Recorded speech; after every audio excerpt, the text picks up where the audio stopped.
It's really hard. It would be incredibly hypocritical of me to tell you not to worry about the number on the scale. Because for so much of my life, I was focused on a certain number, wanting to weigh a certain number. And when I made the decision to stop dieting in 2006, I stopped focusing on the scale. And that's when I started to create my Losing Weight Without Dieting program. And that's all based around eating the foods you love and learning how to find food freedom by giving yourself choices. You give yourself permission to eat all the foods you love. You notice all these distinctions in their taste, and you don't want them, especially in the same quantities that you used to binge or overeat them on. But the scale, I have had a challenging relationship with the scale for so long. And it's still the same, going both ways. It's seeing my weight go up and then seeing my weight go down. Both of them create this anxiety in me, this craziness. But as I am here showing up, today I'm going to the doctor, and in the past what I've done is I have called and canceled. So, sorry, I can't make it. And it's because I wanted to avoid the scale.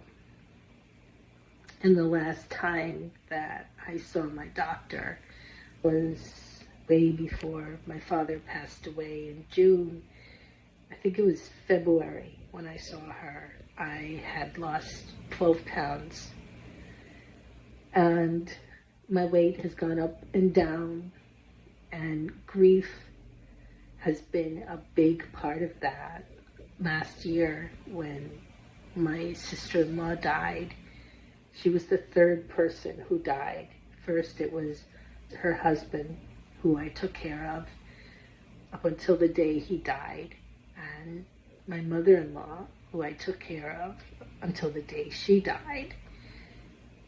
After my sister-in-law died, I gained 55 pounds, basically just pounding ice cream. And the moral of the story is not to be afraid of ice cream, but to recognize that when you're overeating, there are real, legitimate reasons why you're doing that, and to be kind and compassionate with yourself. So I'm going to look at this as a win. I just got on the scale. It said 221, 223, something like that. But what I notice is, since my father passed away and my difficult relationship with him has been well documented in my Substack posts, in my blog, in my books, everything. I'm going to look at this as a win, because despite the fact that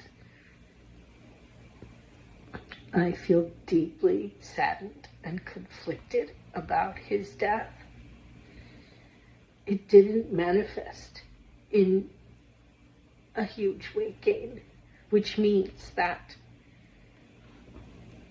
the experience of regaining weight after my husband's family passed taught me the lesson through the extraordinary pain and suffering that my body went through at that time, and the radical shift in my health to a bad place. It gave me an understanding in my body that overeating ice cream, particularly, and using that as my way of managing my stress, did not work, and it wasn't sustainable.